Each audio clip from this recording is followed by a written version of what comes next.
nebigu tilmaamay waxaan arkay nin jannada isku rogrogaya laan uu ka jaray dadka muslimiinta waddadooda yacnii wuxuu qaaday xilka ah waddada dadku marayaan inuu u tacbiidiyo ama u hagaajiyo si ay u noqoto waddo toosan oo la mari karo maanta waxbarashadu laga bilaabo qur'aan ilaa jaamacad waa maxaad haysataa qof kasta oo bulshada ka tirsan ama mujtamaca guud ahaaneedba marka la eego waxaa saaran mas-uuliyaddaasi way qaybsan tahay mar waa dadka madaxda ah iyo salaatiinta iyo culammada iyo aqoon-yahanka dadka mufakiriinta asxaabu thaqaafa waa leadershipka bulshada dadka hogaaminaya ama maamul ha ku hogaaminayaan ama dhaqaale ha ku hogaaminayaan ama aqoon ha ku hogaaminayaan hoggaanku noocuu doono ha noqdee dadka ummadda horseedka u ah ayuu marka koowaad saaran yahay mar labaadna bulshada caadiga ah qof kasta oo ka mida mas-uuliyad baa naftiisana ka saaran tijaaha alkhayr dadka kalena ka saaran walidaalik mas-uuliyadahaasi way tiro badan yihiin laakiin hadda waxaad moodaa qaabkaynu u dhaqmaynaa inuu u badan yahay qaabkii inaga soo gaadhay gaalada siiba aragtiyadii kabitaliska ahaa laakiin aragtidaa lafteedu inkastoo asal ahaan ay ku salaysnayd qofku inuu ka fekero un ribaxa ugu ballaadhan si uu heli lahaa profitka ugu badan siduu u samayn lahaa macaashka ugu badan siduu u samayn lahaa oo aanay xuquuq lahayn runta marka la sheego ducafada iyo bulshada inta laga taag badan yahay iyo xataa deegaanka lagu nool yahay iyo environmentka iyo waxaan oo dhan laakiin wakhtiyadan dambe waxaad mooddaa inay bilaabmeen siiba qarnigii labaatanaad qaybihiisii dambe soo xoogasaday fikrad ay tilmaamaan oo ku sheegaan social responsibility ama corporate social responsibility CSR bulshada xuquuqda ay leedahay iyo mas-uuliyaadka saaran ama siiba dadka dhaqaalaha haysta iyo asxaabil maalka iyo waxyaabaha mas-uuliyaadka saaran waxaan leenahay markaa insaanka sidiisa loo eego hadduu iimaan la'aan qabo waan iimaanku xoog badnayn ilaahay baa qur-aanka ku sheegay nooca uu yahay inuu selfish yahay keligii inuu noolaado inuu rabo ina alinsaana khuliqa haluuca idaa masahu sharu jazuuca waidaa masahu alkhayru manuuca ila almusaliina aladiina hum cala salaatihim daa'imuun والذين في أموالهم حق معلوم للسائل والمحروم والذين يصدقون بيوم الدين والذين هم من عذاب ربهم مشفقون إلى آخر الآيات إلهي وحط المام يا إنسان كإن لا أبو ريس وقوة هلوع لماذا مفسرين توحي الشيغان والله بدنا يدود الصوص عدا وحي فسير أيام هدي لبقبستنا ومد أرقق بدن hadduu waxhelana waa mid aan laga fujinin si kale waxay dhahdaan ninkii fiisiksyahankii caanka ee qarnigii labaatanaad ee albert einstein la odhan jiray ayaa wuxuu yidhi laba shay xuduud ma laha buu yidhaahdaa alkown waljahli albashari buu yidhi universka kownkan aynu ku noole ilaahay abuuray ballaciisu xuduud ma leh bini aadamku garan maayo ka labaadna buu yidhi aqoon darrada bini aadamkuna xuduud male buu leeyahy waa ninka ilaahayeen waa caqligii ugu ballaadhnaaye fisiisyahan ama aqoon-yahan ee dunida soo maray ayaa wuxuu leeyahay dunida ballaceeduna xad ma leh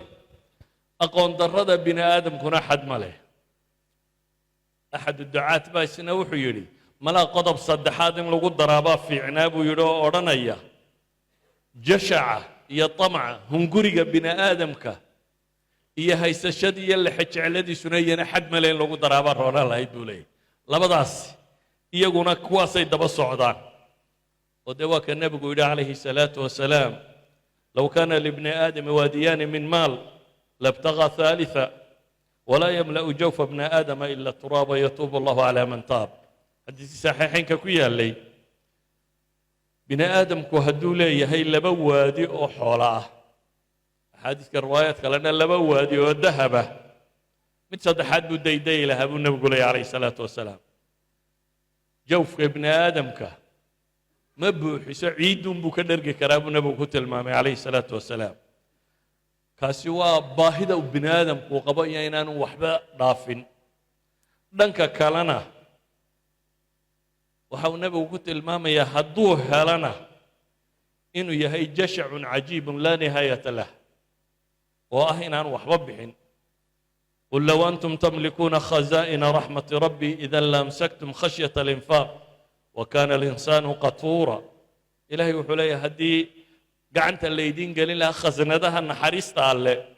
واحد جسن له يدن با إلهي سبحانه وتعالى يدن كو كعب صنية إنفاق يدن كو كعب صنية وكان الإنسان قطورا بني آدم كبا إلهي ومودل مودل كوا دبعال كوا قعنتي قوضي وبخيل وقفا وحلقة فوشنين reer galbeedku aragti bay leeyihiin akhlaaqiyaat nafciya la yidhaahdo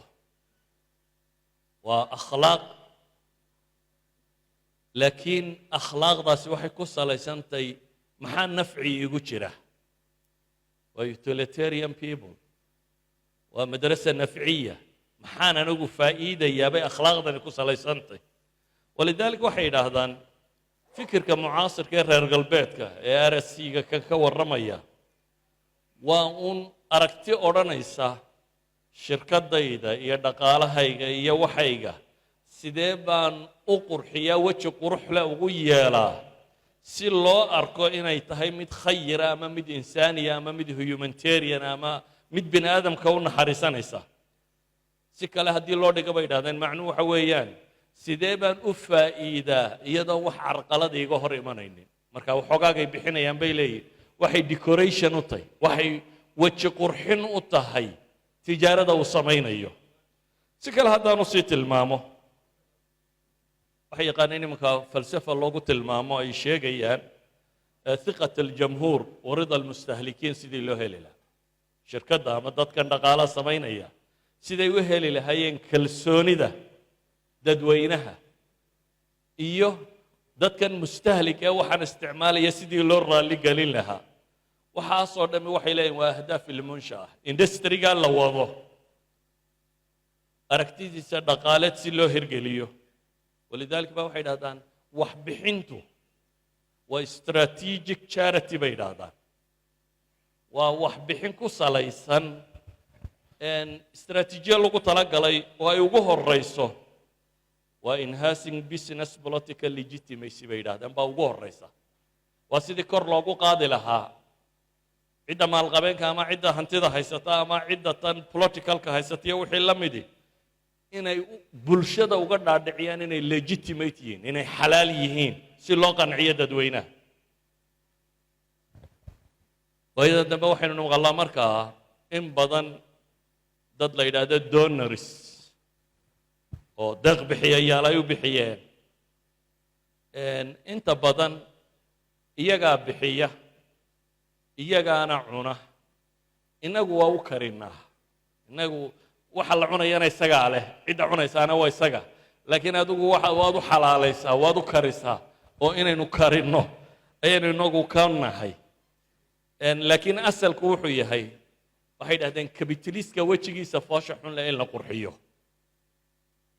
ama markaynu ka warramayno social responsibility-ga qofka muslimka ah ama ummadda muslimka ah waa alictimaadu cala nafs waa dadku inuu isagu isku tashado inuu isagu dar yeelo danta guud iyo danta khaaskaaba bulshadu ama madax ha noqoto ama mijo ha noqoto ama tujaar ha noqdaan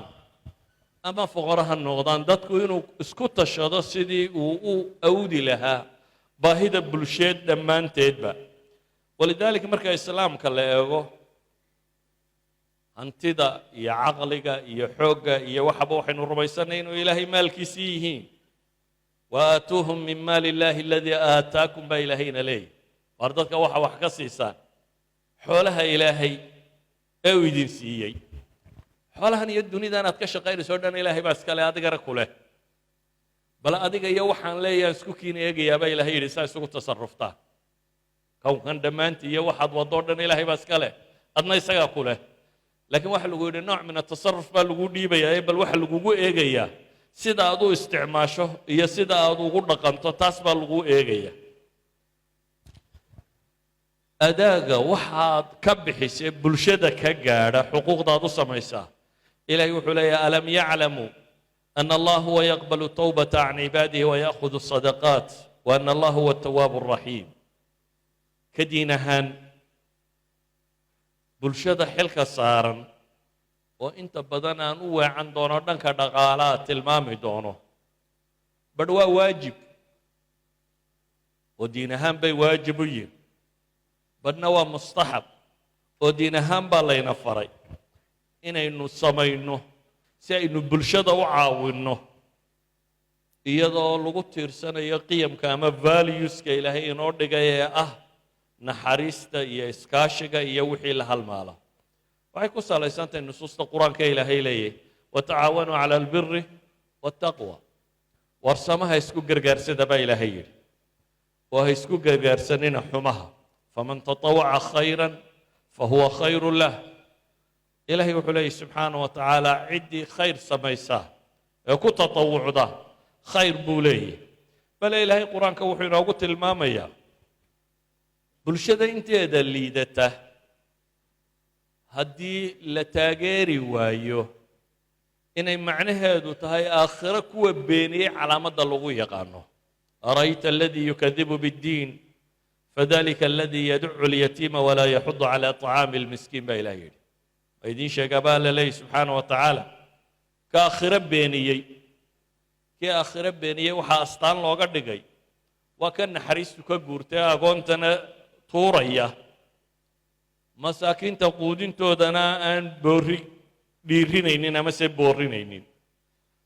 guud ahaan haddaba waxay leenahay si aan u dul maro uun dhammaanteed mas-uuliyad baa ina saaran kullukum raac wa kullukum mas-uulun can raciyatih dhammaanteed mas-uuliyad baa ina saaran mas-uuliyaddaa ina saarane waxay ku salaysantahay bulshadu ka bulsho ahaan iyadoon waxba iskala soocin oo madax iyo maamul sare salaadiin iyo duqayti aqoon-yahan iyo waxgarad iyo laynmaan iyo nin suuq jooga iyo intan iyadoon iskala soocin dhammaanteed inuu saaran yahay rafaahiyada mujtamacu ama nolol wanaagga bulsheed iyo deegaanka ilaalintii iyo horumarka ummadeed inuu dadka dhammaantood saaran yahay walidaalika waxaynu leenahay ka afraad ahaan iyo hay-ad ahaan waxa saaran ilaalinta la ilaaliyo dadka ducafada iyo masaalixdooda iyo wixii la mida kalaa bal la tukrimuuna alyatiim walaa taxaaduuna cala طacaami اlmiskiin waxaa ilaahay inoo tilmaamayaa in badan bixintu ha dambaysee boorintu kuwa waxaysta iyo waxbixintu ha dambeeyaane xataa kaan waxaysan inay saaran tahay inuu ka qayb qaato inuu booriyo ama dhiiri geliyo ama dadka uu isku dayo inuu ku tirtirsiiyo inay inta baahan ama inta liidata ama bulshada inta dan yartaa in wax la siiyo nabiguna calayhi salaatu wasalaam wuxuu ku tilmaamayaa assaaci cala alarmala waalmiskiin kalmujaahidi fi sabiili illah aw alqaa'imi alleyla asaa'imi annahaar qofka haweenka laga geeriyooday ama masaakiinta ama dadka danyartaa wax tara inuu la mid yahay sidii mid ilaahay jidkiisa u jihaatamay ama uu la mid yahay kan habeen iyo maalinba taagan habeenkiina salaad u taagan maalintiina sooman macnaheedu waa maxay macnaheedu si kale haddaynu dhigno waxa weeyaan cibaadaadka ilaahay loogu dhowaadaa ilaahay wuxuu inoogu tilmaamayaa inay soonkanina ka mid yahay la soomaa istaaggan habeenkii la istaagana uu ka mid yahay jihaadkan alle dartii loo jihaatamaana ay ka mid tahay kuwa inay u dhiganto bulshada ducafadaa taageeradoodu inta bulshada liidata ama aan gacantooda wax ku jirin taageeradoodu inay u dhiganto waxay yidhahdaan culammadu haddii la eego socially ama bulsho ahaan xilka wada saaran wuxuu nabigu tilmaamay dadku qofku inuu leeyahay maxay sulaama kasta cudwi kasta ama xubin kastoo bini aadamka ka mida subax waa baryaba in sadaqa ku waajibtahay ama sadaqa inuu bixiyo inay tahay maxaa lagu tilmaamay sadaqaadka alla inaga rabo maalin walba inaynu bixinno laba aad u cadaalad samayso mid aad gaadhigiisa ama faraskiisa ama daabadiisa inuu fuulo ku kaalmayso mid aad la xamaasho alaabtu qaadanayo eray fiican oo aad mid ku tidhaahdo waddadoo aad qashin ka dudo iyo wixii la mid ah yacni waa bulshada wixii anfacayay nooc kasta uu yahayba inuu ka mid yahay sadaqaadka la bixiyaa buu tilmaamaya sawgeed buu nabigu calayhi salaatu wasalaam xadiistan ay sheegaya inta badan saxiixaynkay ku yaalliin wuxuu nabigu tilmaamay waxaan arkay nin jannada isku rogrogaya laan uu ka jaray dadka muslimiinta waddadooda yacni wuxuu qaaday xilka ah waddada dadku marayaan inuu u tacbiidiyo ama u hagaajiyo si ay u noqoto waddo toosan oo la mari karo saa daraaddeed ba waxaa lagu tilmaamayaa kaasi adal muslimiinka ka zuuliyey dhibtaa muslimka soo gaadhayay inuu jannada ku raaxaysanayo waxau nabigu calayhi salaatu wasalaam si guud u tilmaamay man kaana fii xaajati akhiih kaana allahu fii xaajatih baahida walaalkii ninka daboola ilaahay baa isna baahidiisa daboola baahida walaalkii baahidu ama mid psychological ha ahaato ama mid aqooneed ha ahaato ama mid calooleed ha ahaato inta badan dadka wuxuunbaa ku soo degdega baahida tan caloosha laakiin mid kastaba ha noqoto ku jaahiloo wax la bara ha noqoto ku nabadgelyo u baahanoo nabad la siiya ha noqoto si qaab kasta oo bulshadaasi ay xil isugu saarto inay dadkeeda caawiso ilaahay baa qofkaa isna caawinaya baa lagu tilmaamay qofka qof muslima kurbo ka fayda noocay doontaba ha noqotee oo kurubaadka adduunka ka mid ah ilaahay baa kurbadaha aakhire ka fayda qofka qof muslima sitriya astura ilaahay baa aakhire astura waxaan rabaa markaa anigoo war badan soo koobaya waxaa lagu tilmaamayo mas-uuliyadda bulsheed nooc kastoo ay u tahayba waxaynu u baahannahay inaynu inagu isku fillaanno inaynan shirkad reer galbeed ama urur reer galbeed oo madaniya iyo wax la mida dad aan lilaahida aqoonin ee iyagu decoration u wada dowladahooda ama shirkadahooda ama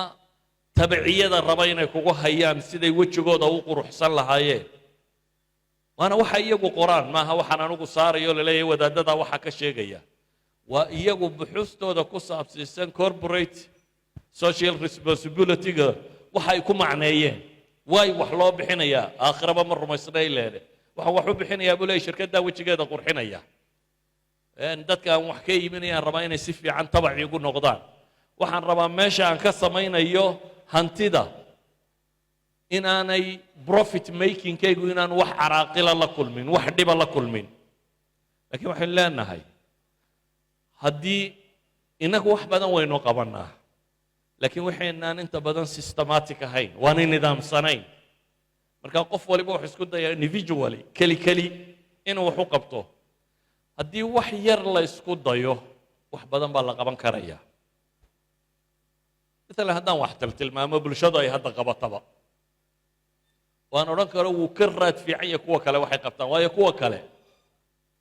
iskuul bay musqul yar ka ag dhisaan oo 10 board bay ku qortaan markaad boordarka akhrido donated ka waxa kaloo fuliyay 10 hay-adood baa ku qoranoo mid bixisay mid soo qaaday mid fulisay waana musqul markaad akhrido wuxuu ma soconaysaa malaa iskuulkan oo dhan bay dhiseen adhown baa lagu odhanayaa musqusha yare xagga ka xigta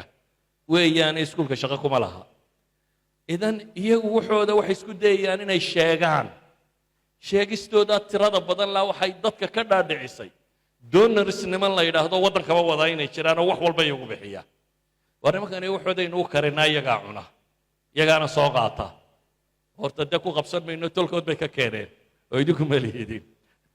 laakiin waa u bislaysaan si ay u cunaan baa idinku tihiin dheriga ciddii u karinaysay innaga dad badan baa wax qabta maalan hargeysa iyo magaalooyin kaleba waxaa ka jira mashaariic la yidhahdo miskiin kalkaal oo dad xaafadaha ka tirsan oo isxilqaamay ay wadaan oo dad ay isku dayaan xaafaddaa dadka deggan wixii xaafad dan yare ku jirta intay tiro koobeen ay bil kasta waxay cunaan siiyaan laakiin boodh ma leh meel la kuma qorra waana boqolaal iyagoo hadday 10 qof wax siiyaan 10 buul baa loo dhisaa dabeetana iclaamkuna wuu sheegaa dowladduna way sheegtaa jaraa'idkuna way sheegaan meel walba waa laga sheegaa in doonarkani wax bixiyey laakiin doonariskan masaakiinta ah ee magaalada hargeysa degani boqolaal xaafadood baa jira oo ay wax siiyaan waxaa jira mashaariic la yidhaha jaar wanaag tan xaafadaha hargeysa ka mid ah waxay tilmaameen xaafad baa isu tagtay war bal jaarku ha isbarto jaarkaa isbartay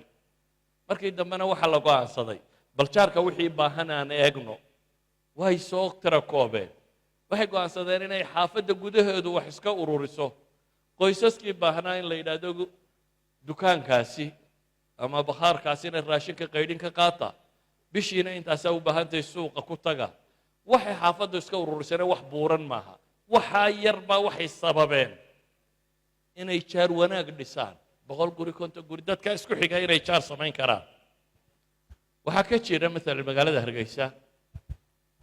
dadyow maanta dee kabitalisnimadaynu ku sii socnaa waxa weeyaan maalan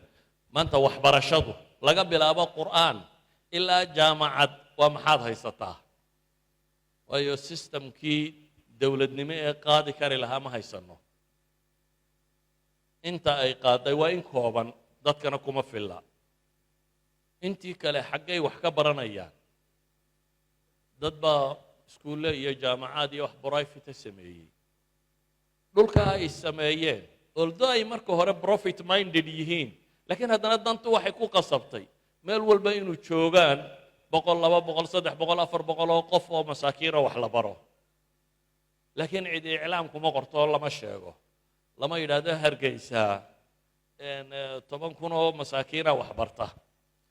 maalan hal urur oo gabdho wadaan ayaa waxay wax baraan 900 oo carruur ah